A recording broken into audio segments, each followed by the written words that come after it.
Sir Lavanya విషయం కనుక చూసుకుంటే, ఆ అమ్మాయి బిహేవియర్ కానీ, ఆ అమ్మాయి మాటలు కానీ చాలా విచిత్రంగా ఉంటున్నాయి సార్. ఫస్ట్ ఏమో మస్తాన్ సాయి ఇష్యూగా వచ్చింది. ఏంటంటే డ్రగ్స్ అలవాటు చేశాడు అతను అని అలా చెప్పుకొచ్చింది. తర్వాత ఎస్ఐతో కూడా మాట్లాడడం కొంచెం కవ్వింపుగా రాంగ్ యాహ్! బిహేవియర్ చేస్తున్న మాటలన్నీ వినిపిస్తూ ఉంది. ఇప్పుడేమో నిన్న రీసెంట్‌గా మళ్ళా వచ్చి రాజ్ తరుణ్ కాళ్ళు పట్టుకుంటాను, నన్ను క్షమించు అని చెప్పి మళ్ళా ఇలా స్టార్ట్ చేసింది. ఫస్ట్ అసలు ఆ అమ్మాయే రాజ్ తరుణ్ గురించి బయట పెట్టింది కదా సార్. మళ్ళా ఇప్పుడు రివర్స్ సైకాలజీ ప్రయోగిస్తుందని చెప్పొచ్చు. అసలు ఎందుకని సార్? ఈ మధ్య కాలంలో చూస్తుంటే అమ్మాయిలు ఎందుకని ఇలా మల్టిపుల్ రిలేషన్స్ పెట్టుకోవడం, లేకపోతే డ్రగ్స్‌కి అలవాటు పడిపోవడం, ఎందుకని వాళ్ళు అలా తయారవుతున్నారు అంటే అసలు ఏం చెప్తారు? అంటే అమ్మాయిలనే కాదు, మామూలుగా ఎప్పటినుంచో తరతరాలుగా అబ్బాయిలు మల్టిపుల్ రిలేషన్స్ ఉన్నాయి అబ్బాయిలకి. ఎందుకంటే దానికి ఆబ్వియస్ కారణాలు, అబ్బాయిలకు ఉండే ఫ్రీడమ్ అమ్మాయిలకి లేదు అప్పట్లో. అందువల్ల అంటే మేము ఇంటర్మీడియేట్ అప్పుడు నేను పర్సనల్గా ఆ పేజ్ అంతా కూడా చూసి వచ్చాను కాబట్టి నాకు పర్సనల్గా తెలుసు. సో అప్పట్లో ఏంటంటే అబ్బాయిలకి ఆ ఫ్రీడమ్ ఉండేది, మల్టిపుల్ అఫైర్స్ పెట్టుకునేవాళ్ళు అబ్బాయిలు. అయితే అమ్మాయిలకి అంత ఫ్రీడమ్ ఉండేది అవును కాదు, సార్. అంత సోషల్ సర్కిల్ కూడా ఉండేది కాదు. ఎక్కువగా కో ఎడ్యుకేషన్ కాలేజెస్ కూడా అప్పుడు తక్కువ ఉండేవి. తక్కువ ఉండేవి సార్. అందువల్ల అమ్మాయిలకి అసలు అబ్బాయిలతో పరిచయాలు ఏర్పడమే వెరీ డిఫికల్ట్. మేము ఇంటర్మీడియట్లో ఉన్నప్పుడు చూసేవాళ్ళం, ఒక అమ్మాయి దొరికితే ఆ అమ్మాయితో బాడీ గార్డ్ లాగా, సినిమాలు కూడా ఆ టైంలో ఉంటాయి, బాడీ గార్డ్ లాగా వెళ్ళి రావడం తప్ప వీడు అసలు ఎప్పుడూ అమ్మాయితో పోయి అవును సార్. మాట్లాడేది లేదు, ఏమీ లేదు. ఇలా ఉండే వ్యవహారాలంతా.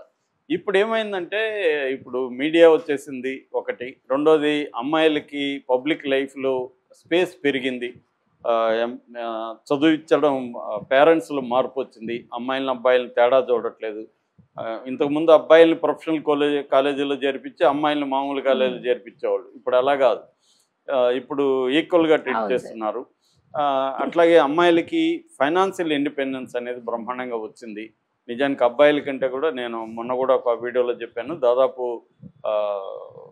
1,50,00,000 మంది ఇప్పటికీ అమ్మాయిలు బిజినెస్లో ఉన్నారు, సొంత వ్యాపారాలు చేస్తూ.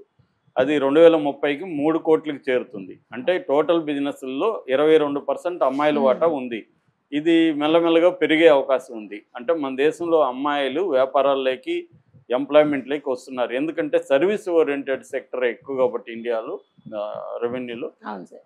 బ్రెయిన్తో పనిచేసేవి ఎక్కువ కాబట్టి అమ్మాయిలకి సహజంగానే అబ్బాయిలతో పోలిస్తే బ్రెయిన్ పవర్ కూడా ఎక్కువ ఉంటుంది. సో అది ఒక ఎగ్జాంపుల్ ఏంటంటే మనకి ఎగ్జామ్స్ చూస్తే తెలుస్తుంది. ఇంటర్మీడియట్ 10th రిజల్ట్స్ చూడండి, అమ్మాయిలు ఎక్కువ ర్యాంక్స్ కానీ పాస్ అయ్యేది కానీ, అట్లాగే సివిల్ సర్వీస్ వీటిలో కూడా చూడండి.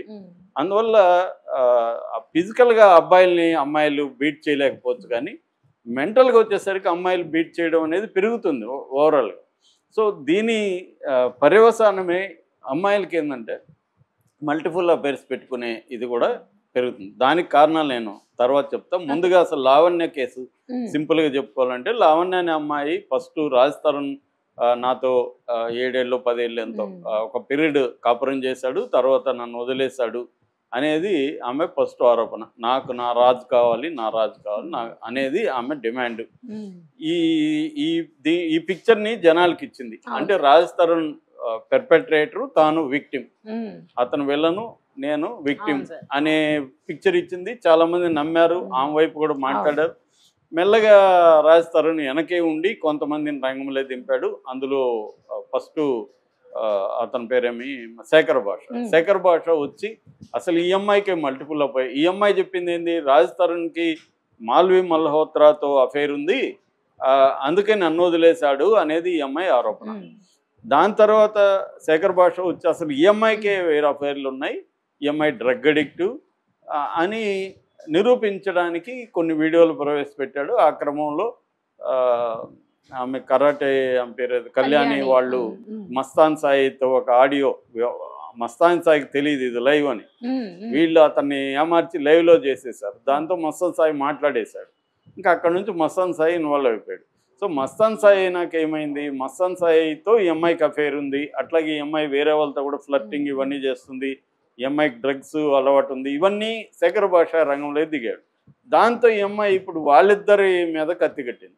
వాళ్ళిద్దరిని అరెస్ట్ చేయాలంటే డిఐ అంటే డిటెక్టివ్ ఇన్స్పెక్టర్ నార్సింగ్లో, అతన్ని ఫ్లర్టింగ్ చేసింది. అతన్ని తన ఫ్లర్టింగ్ వల్ల ఏమయ్యాడు అతను, వీళ్ళిద్దరి మీద చర్య తీసుకునే విధంగా ఆ ఎస్ఐ మరి ఈ అమ్మాయికి సలహా ఇచ్చాడా, ఏం జరిగింది తెలియదు. ఈ అమ్మాయి వెళ్ళి మస్తాన్ సాయి ఇంట్లో ఉండే ఒక 4 TB ఎంతో హార్డ్ డిస్క్ని పట్టుకొచ్చింది.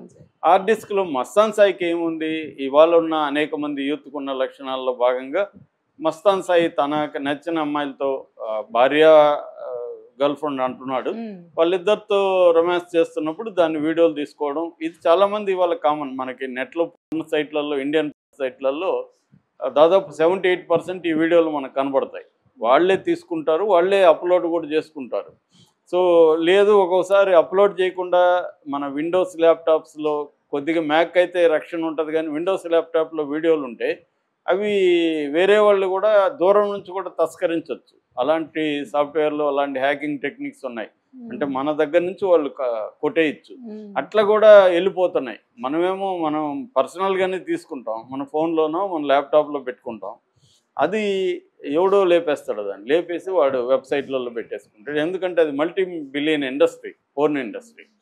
సో ఇలాగా ఆ అబ్బాయి దగ్గర ఉన్న ఇవి బయట పెట్టి ఆ అబ్బాయిని అరెస్ట్ చేయించింది ఈ సిఐ ద్వారా. అలాగే శేఖర్ భాష మీద కేసులు పెట్టించింది. అంటే సిఐని ట్రాప్ చేసి, సిఐని రొమాంటిక్ ట్రాప్ చేసి, సిఐ ఈఎంఐ చెప్పిన వాళ్ళందరినీ అరెస్టులు చేయడం, ఇవన్నీ చేసేసరికి మీడియాని కూడా మ్యానిపులేట్ చేసింది. ఈఎంఐకి మీడియాలో కూడా కొంతమంది సపోర్ట్ ఉన్నారు. దాంతో శేఖర్ భాషని, మస్తాన్ సాయిని విల్లన్లుగా, తను విక్టిమ్గా ఇప్పుడు మారిందనమాట. అంతకుముందేమో రాజస్థాన్ విలను, ఈ విక్టిమ్. ఇది జరిగింది. ఈ లోపల ఇంకొంతమంది రంగంలోకి వచ్చారు. ప్రీతి ఉదయ్ అనే ఇద్దరు. ప్రీతి ఉదయ్ అనే వాళ్ళని కూడా ఈ అమ్మాయి డ్రగ్స్లోకి దింపిందని ప్రీతి అనే అమ్మాయి 1 year బ్యాకే వీడియో పెట్టింది. ఈ లావణ్యని నమ్మకండి, ఈ అమ్మాయికి డ్రగ్ అలవాటు ఉంది, డ్రగ్స్ వీళ్ళకి దించుతుంది అని ఇవి గొడవ రాకముందే ప్రీతి పెట్టింది. అంటే అర్థం ఏమిటి, ఈ లావణ్య బ్యాక్గ్రౌండ్ ఎప్పటి నుంచో అమ్మాయికి మల్టిపుల్ అఫైర్స్ ఉన్నాయి, డ్రగ్ అలవాటు ఉంది. సో అది ప్రూవ్ అయింది. అయినా కూడా మీడియా మస్తాన్ సాయిని విలన్ చేసి ఈ అమ్మాయిని విక్టిమ్ చేసింది. ఎందుకు, పోలీసులు ఏం వెర్షన్ ఇస్తే అదే మీడియా క్యారీ చేసింది. సో నేను అప్పుడు కూడా అడిగాను, అసలు ఈఎంఐ కదా తప్పు, వాళ్ళ ఇంట్లో ఉండే హార్డ్ డిస్క్ ఈఎంఐ అతనేం పబ్లిక్ పెట్టుకోలే.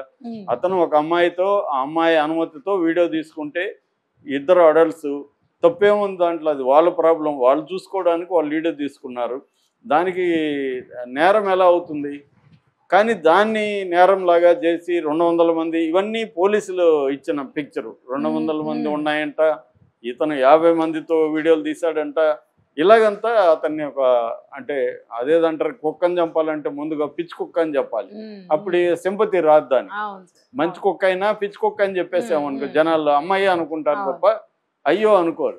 అలాగా మస్తాన్ సాయిని ఒక దుర్మార్గులాగా చిత్రీకరించడం అనేది కలిసి ఈ అమ్మాయి చేసింది. ఇప్పుడేమైపోయింది, ఈ అమ్మాయి ఆ డిఐ శ్రీనివాస్తో వగలబోతూ అతన్ని సెడ్యూస్ చేయడానికి ట్రై చేస్తున్న వీడియో బయటకు వచ్చేసింది. ఇది ఎప్పుడైతే వచ్చిందో గవర్నమెంట్లో పోలీస్ డిపార్ట్మెంట్ అలర్ట్ అయింది. ఎందుకంటే నార్సింగ్ పోలీస్ స్టేషన్ మీద ఆల్రెడీ విమర్శలు ఉన్నాయి. గతంలో ఒక ఎస్ఐని, సిఐని కూడా సస్పెండ్ చేశారు.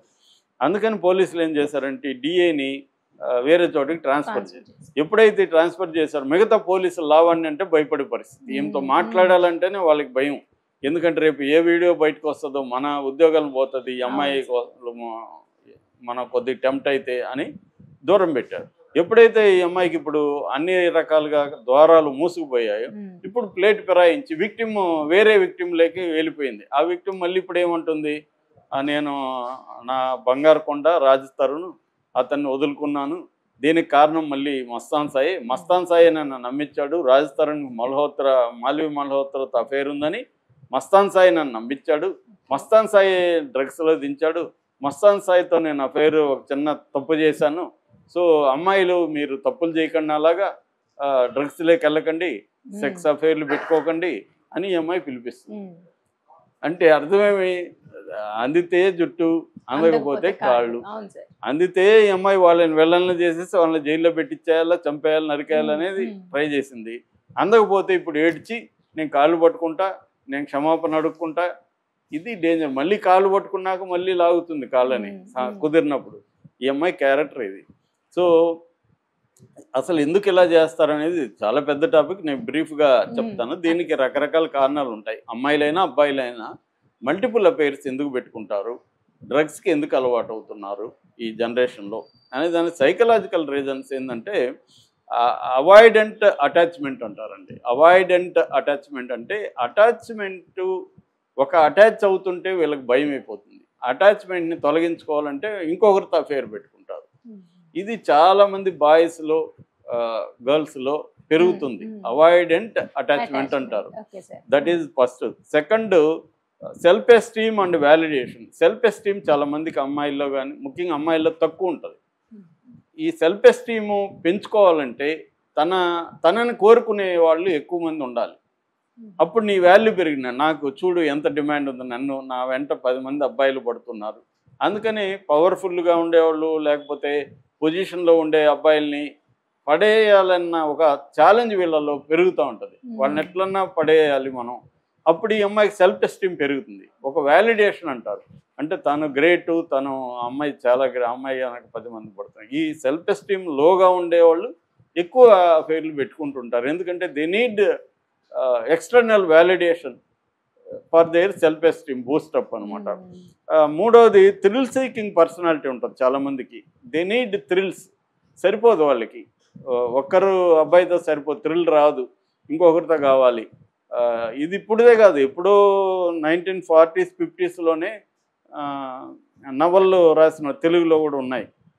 అప్పుడే ఒక అమ్మాయి, అదేదో పేరు మర్చిపోయినాను, 5 మంది అబ్బాయిలతో రొమాన్స్ పెట్టుకుంటుంది.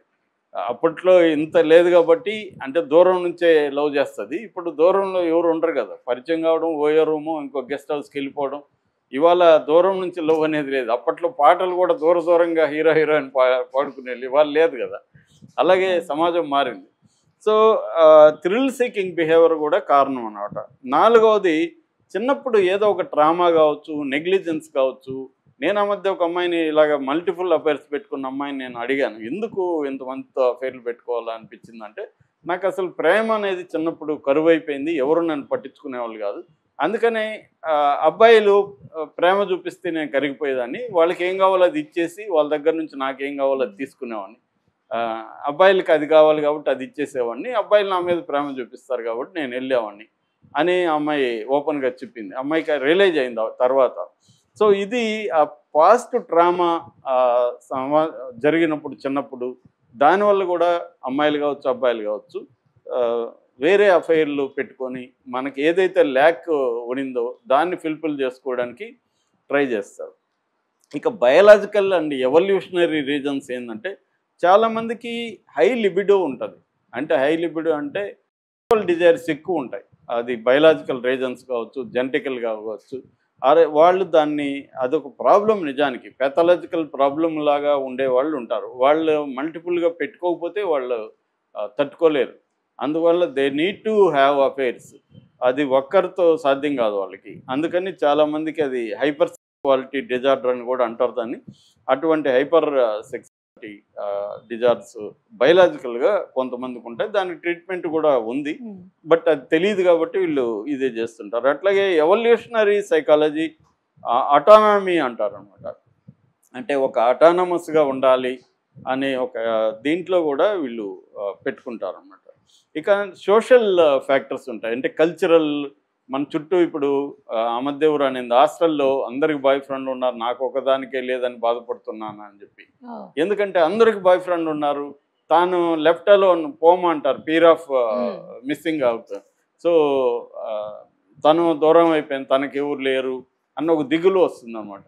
ఇది నిజానికి అమ్మాయికి నీడ్ లేకపోవచ్చు, కానీ కంపారిజన్లో అందరికి బాయ్ ఫ్రెండ్ ఉండే బైకులు ఎక్కించుకుపోతుంటారు, కార్లలో తీసుకెళ్తారు, నాకెవరు లేరు, నేను లోన్లీగా ఇక్కడ పడి ఉండాలి అందువల్ల ఈ అమ్మాయి కూడా ఎవరైనా దొరికితే బాగుండు అన్నట్టుగా ఉంటుంది.